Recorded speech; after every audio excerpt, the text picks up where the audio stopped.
Hello and welcome to the Living in Salida podcast, a podcast that offers insights into the charm and reality of living, working, and playing in the small mountain town of Salida, Colorado.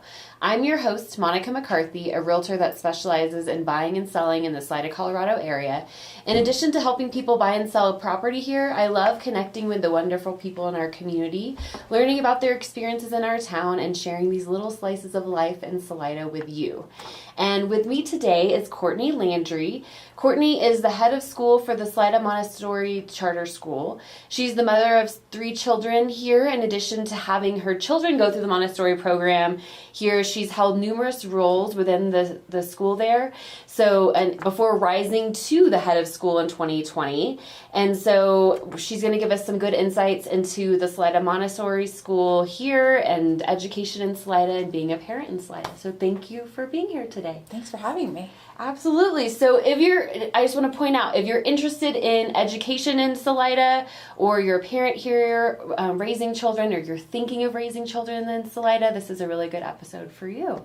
And first, Courtney, I want to just start out with a nice little softball question I like to ask everybody, which is, what brought you to Salida? Tell us your origin story and how you ended up here. Sure, yeah. So I met my husband in Los Angeles. Okay. We were both working in the film industry, and he was from Colorado. Okay. Born and raised, wasn't born, but raised in Lake City, Colorado. Okay. Small town. Went to Gunnison High School. Oh, wow, that is small. His brother was living here at the time. He was the engineer for the hospital that was being built. Oh, okay. So we had just had our first child. Okay. And this was 18 years ago. Okay. So he was 1, and we decided we wanted to slow our life down and leave LA, and we came here. Wow. So did you know anybody in Salida at all? Only his brother and his family. Yes. Okay. Mm-hmm. So then how often did you visit before you decided to move? 1 time. Just 1 time. Oh, wow. That's quite the bold move. Yeah. Well, we knew we wanted to move closer to family. I'm from Okay. Atlanta, so it was Atlanta or here. Okay. And he had no interest in Atlanta. So Gotcha. I was like, okay. I will say the first time I visited, I did not think I would live here. Well, it's very different than LA, I would imagine. Yeah, and it's not like that I was polar opposite. Yeah, I wasn't like tied to LA, but Yeah.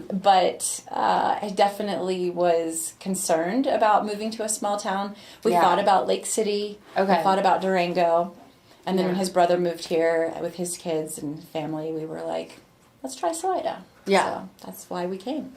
Wow.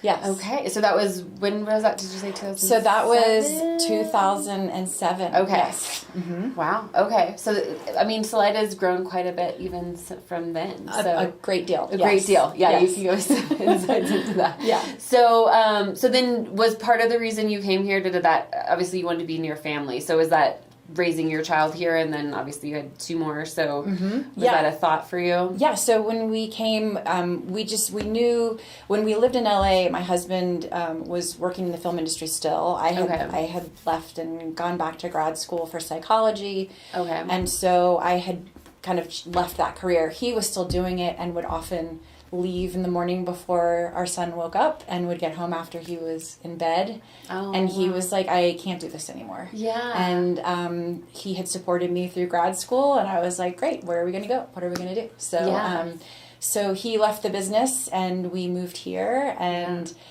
really knew nobody and just kind of figured it out. And it was a really easy place to meet people, and we love it. We're still here. So. Yeah, obviously. And you're very integrated now. So I guess so. Yeah. So like I said at the beginning, you've held many hats in the Montessori school system here. Mm-hmm. So tell us, just for anyone listening who's like, what the heck is Montessori? Maybe I've heard that word. Tell us what that is, and then your experience with the school system here. Okay, sure. So Montessori it can be a lot of different things to a lot of different people. Okay. But Montessori comes from Maria Montessori, who was a doctor over 100 years ago, and she was one of the first doctors in Italy. So I won't get into a whole boring history of it, but the long and the short of it is she learned through a lot of observation of young children what the things that they're capable of. So she kind of created this whole education system, and we try to be as faithful as we can be in modern times and as a public school. Okay. So there's a couple things to know about us. We are a public Montessori charter school. Yeah. So K through 8 is free, no tuition. Yeah. A lot of people think that we are a private school still, so that's Yeah. like hard to get out there. There was a private Montessori school here that opened the year we moved here. Oh, and that okay. was one of the reasons why I agreed to move here, because I had gone to Montessori and so had my husband. Oh, okay. And you so we already had knew that we background. wanted Montessori Okay. for our kids. So we moved, and I kind of lost track of your question. Oh, Montessori. So the good thing about Montessori is, kind of the major like tenets, the things that are in most Montessori schools are mixed age classrooms, the 3-hour work period in the morning, kind of uninterrupted time for the kids to really like dive in and focus on what they're working without being interrupted. Everything is to their size. It's meant to be a home away from home. It's meant to be very comfortable. It's often small group lessons and based on the skill level rather than the grade level or the age of the child. Yeah. And we really work hard to attend to the whole child. And it's not just a trigger word for us or like a popular word. Yeah. We really do look at the whole, like the emotional health and the physical health and the academic possibilities of each child, and then we try to really hard to meet them where they are. And if they just need to sit in a room and be quiet for a while or roll around on the floor for a few minutes, like we try to allow that, especially in the younger ages, maybe not in the older ages, Sure. but so that they can get to a place where they can receive the education. Oh, yeah, and not force them to sit for long periods of time, for example. Yeah, and that is a difference too, as we don't have classrooms with desks and the kids all have an assigned seat or however it works, but they do have flexibility. They can roll out a rug in the middle of the floor and they can work with a friend or work alone or work with a group, and they can sit at a floor table or they can sit at a high table or they can work in the hall. There's just a lot of flexibility. There's a lot of movement throughout the day. Yeah. And the other big thing that we really incorporate is peace education. Okay. And so that's kind of woven into everything we do. What is that? Talk about what peace education is. Sure. So it's not that the kids come to us and they automatically know how to be peaceful, but how do you teach children to express themselves, especially when they're upset? How do you teach them to listen to others when they've upset somebody else or they need to express like, hey, let's work this out, and how to have conflict respectfully, which I think we all need a little bit. Yeah, I think there's adults that probably could still use some help with that. Yeah, it's a work in progress. It looks a little bit different all the way through. If you ever visit a children's house classroom, that's our 3 to 5 year olds. So it includes kinders. Yeah, as you know, my little guys there. Yeah, and they love the peace rose in that classroom. So they will pull that out. The girls especially, and any little issue they want to we need to have a peace rose, and they pass it back and forth. They only speak when they're holding it, and they have to listen when they're not. Yeah, and that's how And in the toddler room, even younger, it starts with, "Oh, look at her face. She looks really sad. Why do you think she's sad?" And just helping to process somebody else's experience and recognizing it, and then it continues to evolve as you go through. Absolutely. So it's very age appropriate, and it sounds like the teachers are trained to guide the kids through that. Yes. Yeah. Yes. That's amazing. I love that. And so I guess to clarify for the ages and for what our school here in Salida provides. So what age groups do you guys cover? Sure. So we start with the toddlers. That's 1 and walking, and we go all the way through 8th grade. Okay. So we have mixed age classrooms. The 1 and 2 year olds are together. 3 through 5 are together. 1st through 3rd grades are together. 4th through 6th grades, and then 7th and 8th grade. Okay. Nice. Yeah. And then, and I know you said so. It's considered, I guess, private before the kinder, right? So, we're actually a public preschool also. Public preschool. But it is tuition based. So, okay. So it's tuition based for the 1 year olds through the 4 year olds. We participate in universal preschool, so UPK for 4 year olds. If you don't live in Colorado, it's a very good thing. We're doing that this year, and it's nice. Yeah, it's very nice. It's basically a little bit of a stipend to go towards preschool. Yes. So. Wonderful. And we do have a lot of scholarship. We have some really nice people who've helped build that up with some generous donations. So we do have some financial aid available for kiddos that are younger than kindergarten. And then once you're in kindergarten, it is public education. So it's free. Yeah. Yeah.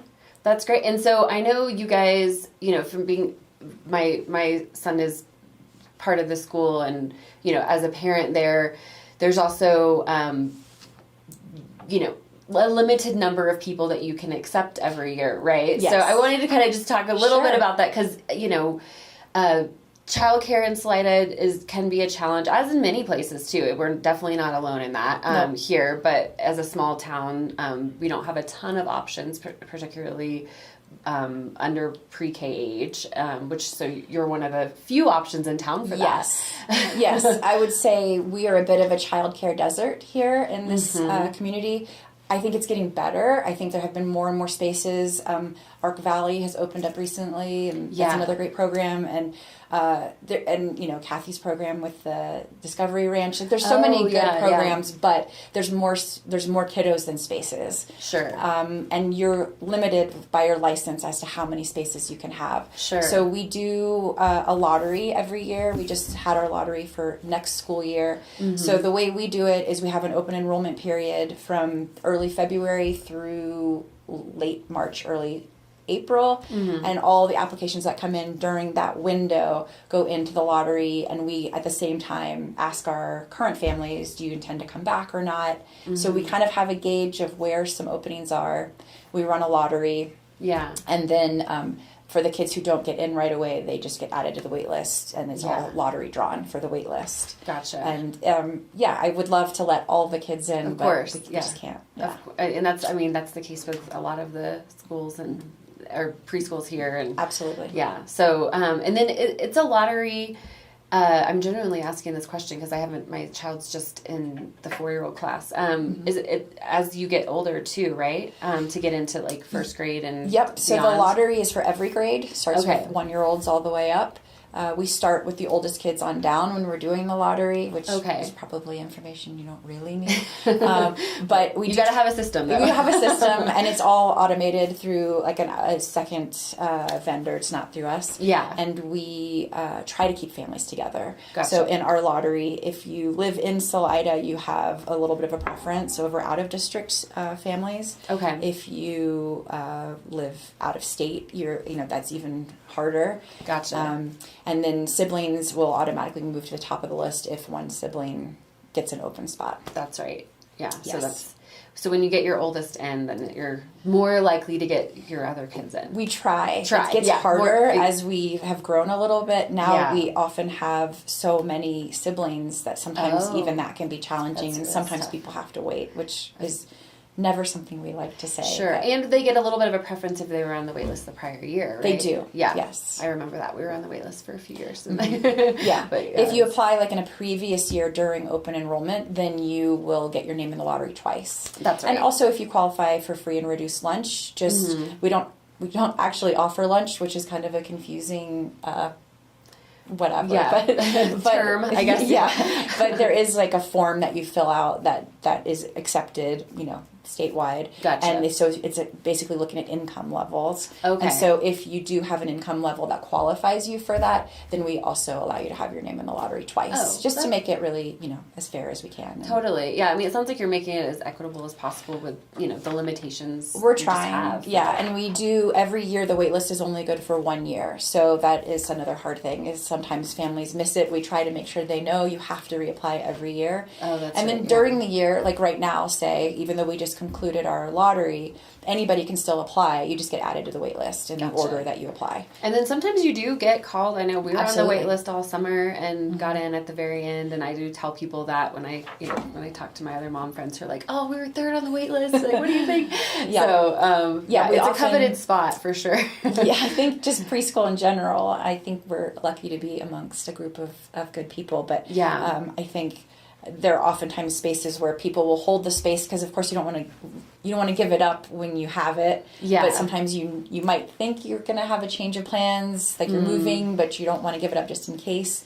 And so we do often have openings pop up right at the beginning of the school year or right at the end of summer. And then even at the beginning of the school year too, I've seen. So yeah, that happens. So, but yeah, it's a great program. I know, it just has, I think, obviously I'm a little biased, but I can tell from just speaking with other parents in town, a lot of people are trying to, get their kids in the Montessori program just because they like the program as well. So not just for childcare. Yes, so. I think, we love it when people come and they kind of know a little bit about who we are or they're interested because it can be different. It can feel different. We are, I think we have the biggest classrooms, like the most children in the class, our preschool classrooms. Because we have about 24, 25 kids in that two children's house classrooms. That's right. And that's great for us, for our program and what we do. Yeah. But I think a lot of people are surprised when they come to visit because when you're observing, the classroom is often fairly quiet and organized, and the kids are very purposefully working. Yeah. And I think some people don't realize that 3-year-olds can do that. Yeah. I mean, it's a pretty incredible how quickly kids can kind of gain that independence and yes, and then when they come home they may or may not apply it as just they're always very good at school. My son always hands me his backpack as soon as I pick him up and I'm like, no, you need to carry it yourself. You can do it.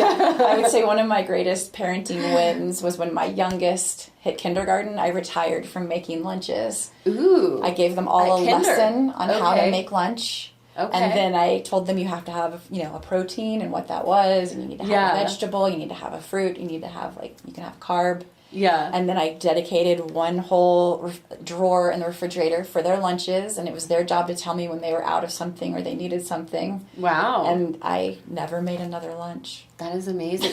Yeah, and actually that's a great segue because I wanted to talk to you about, you as a parent. So you have 3 kids that have gone through, I guess one of your oldest graduated, is now in college, but went through the Montessori program. Yes. Mm-hmm. And then your other kids are going through that. What are the ages of your other kids? Yeah, so Jack, my oldest, he's 19, so he's at University of Kansas right now and having a great time. Lovely. My middle, Savannah, is 17. She's a junior at Salida High. Okay. And my youngest is in 8th grade at the Montessori, so this is her last year there. Oh, nice. Yes. So I guess your crew is almost done with the Montessori program. Yes, it will be very strange next year. I bet, yeah. Yeah. But so you've traveled, you've had a child go through from the very beginning stages. I have. Jack started there was a private Montessori school that was in town prior to the charter Montessori school, so he started at Montessori when he was 3, and so did Savannah.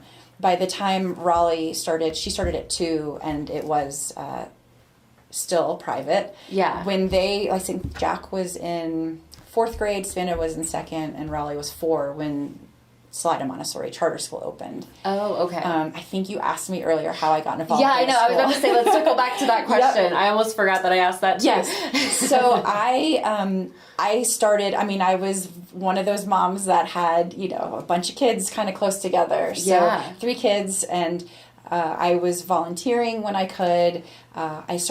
Jack and Savannah started at the Twos program with Kathy, which is now the Discovery Ranch. Oh, okay. And I started volunteering there and just helping out when I could a little bit. And so I just like to be involved. Yeah. I wasn't quite ready to just stay home all the time. So be careful, all of you volunteers out there. They're going to reel you in. I started as a volunteer, sometimes subbing.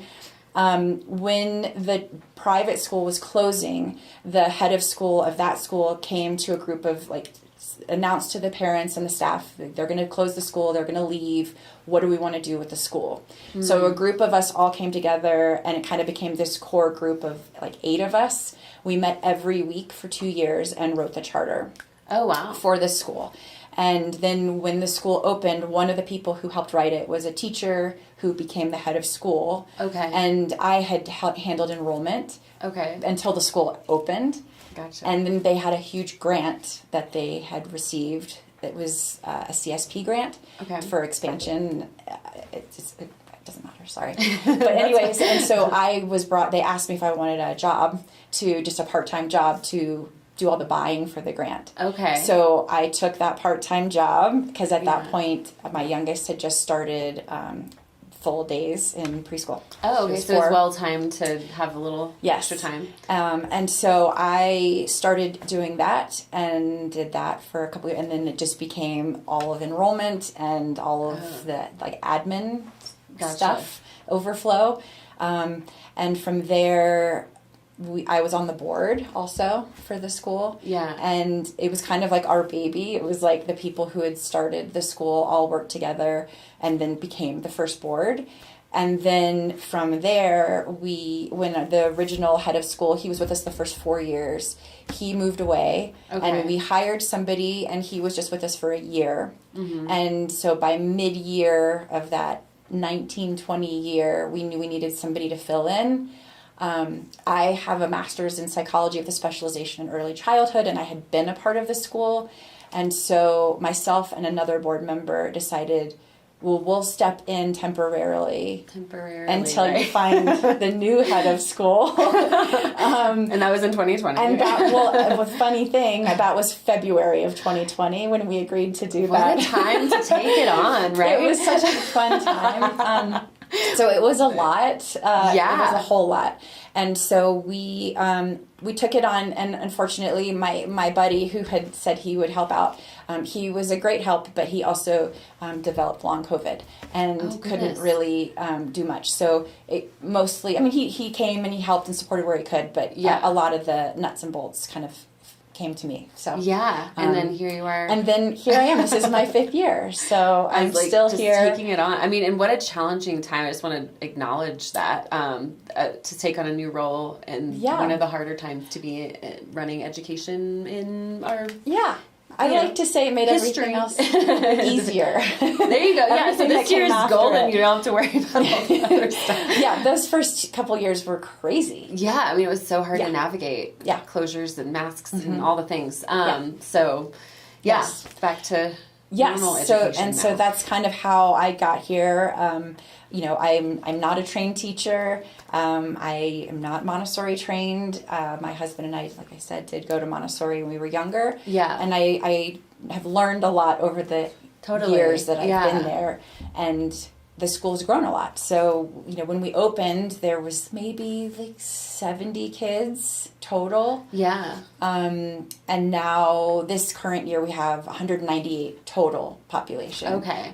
So like toddler through 8th grade. Okay. So we've had some moves here and there. It's always been a dream to have one building for all of us. So that's super exciting. We got a BEST grant about a year and a half ago. I don't even remember now when it was. Well, you guys announced it at the holiday tea, not this past December, but the December before. Yeah, so we got it probably like a month before that. Okay, yeah. And so we were we were an alternate on the BEST list, and so we got the money later than most other schools. But we are really fortunate. We've got a great team, and they're trucking along over there on that so tell us more about this. So the BEST grant, this is to expand the school, or to build one school, because right now you're in 2 locations. We are in 2 locations, and I should be clear because we're not allowed to grow with the BEST grant. Yeah, I know. I corrected myself because I knew that as well. Yeah, so we are building a new location to absorb all of us in one place. That's right. Yeah, and so it's right on J Street. It's up the street from Longfellow, and we are super excited. So they're slated to open that in January of next year, 2026. That feels soon. I mean, feels soon. I know we just drove by it the other day, and it's coming along quick, it looks like. It is. They are very motivated. We've got a great team. It's the Hazelden Dieslin team, and they've done, I think, the last 4 schools in this community. I mean, between the high school and the middle school, and maybe not the middle school, but elementary and BV. So they know what they're doing. They know what they're doing, and they keep us organized. Totally. Yeah, so this is a really big deal for the Montessori school, to put everybody together and have it all together. And so I know one of the things I didn't want to forget to mention is, you have this BEST grant, but there is still more funding needed, right? To build this school. So tell us a little bit about fundraising for anybody who's interested or wanting to support the school. Yes, if you love education and you want to help out. So we do have a BEST grant, which we're so thankful for. We're super grateful, and it's a generous amount. And we got the grant late. and prices for a lot of things started to rise, yeah. and just in the last, bit have been rising significantly more. Yeah. So we've been really careful with our funding, and there's some things that we've had to cut along the way just to make sure that we can get the building built. Gotcha. And so, like, our playground is something we're still fundraising for. Oh, okay. Like, specifically, all the playground structures, which can be expensive, and so there's always needs there. Yeah, definitely. Yes. So we if anybody wants to, we love donations. Definitely. So how do people do that? For anyone listening, on the website, I believe you have some ways to do that. I think on the website you can access it. I should know this better, but you can okay. also email us at info@salidamcs.org if you're interested in donating, and we can hook you up from there. Okay. Yeah. So the Salida, or you could always Google Salida Montessori Charter School. Our website is mysmcs.org, and either of those places I think will get you where you want to go. Yeah, and you can inquire and just get more information, because it's a huge benefit for our community to have a new school and have all of those kiddos together and continue supporting good education in our town. Yeah, so. We're, like I said, we're super fortunate. I think Longfellow is a great school. I think Crest is a great school. I think the middle school is a great school, and the high school, I think there's just and Horizon. I think there's a lot of really dynamic options in this town, and I think that keeps bringing more and more people to our community because there's options. Yeah, I think there are a lot of families coming here. I know, just in my experience and being a parent here, but also being a realtor here, seeing who's coming and the type of people who are reaching out to me to buy homes, there are a lot of younger families coming here. So we do have really good education here, and that, Montessori is one of those options, and you mentioned a few others. So I feel like kids are in a good spot here. I think so. For being and a small town especially. Yeah, and I just feel like, I feel really fortunate. We have a really passionate staff. Like, my teachers just love what they do, and they love the kids, and I think that makes for a happy place to be, a happy place to bring your kids. And it's kind of like, we're a family-friendly town, I feel like. I agree. It's got that community vibe. You can easily meet other families, just at the park, and, it feels welcoming in that way. I think if you're brand new here, it's not hard to meet other people. I don't think even a little bit. I think everybody's so excited to meet other families and kids the same ages, and whether you're playing at the river or you're swimming at the pool or you're playing at the park, there's skate park. I mean, there's just totally a lot of avenues, and I've never really had a bad experience. The people are generally very friendly. I know. I've loved raising my kids here. Yeah, same. Yeah. I love it. I think we're in such a good place. And thank you for being a positive source in the childhood lives here in Salida, and for being here today. And so everybody, if you are interested in the Salida Montessori School, that was mysmcs.org. And thank you so much for listening. Again, I'm Monica McCarthy, a realtor who specializes in Salida and surrounding areas. And if you're interested in connecting with me, whether it's to help you buy or sell a home here or about being on this podcast in the future, please reach out to me. And I'd love it if you share this episode with somebody that you think might be interested in it. Thanks for listening, and take care.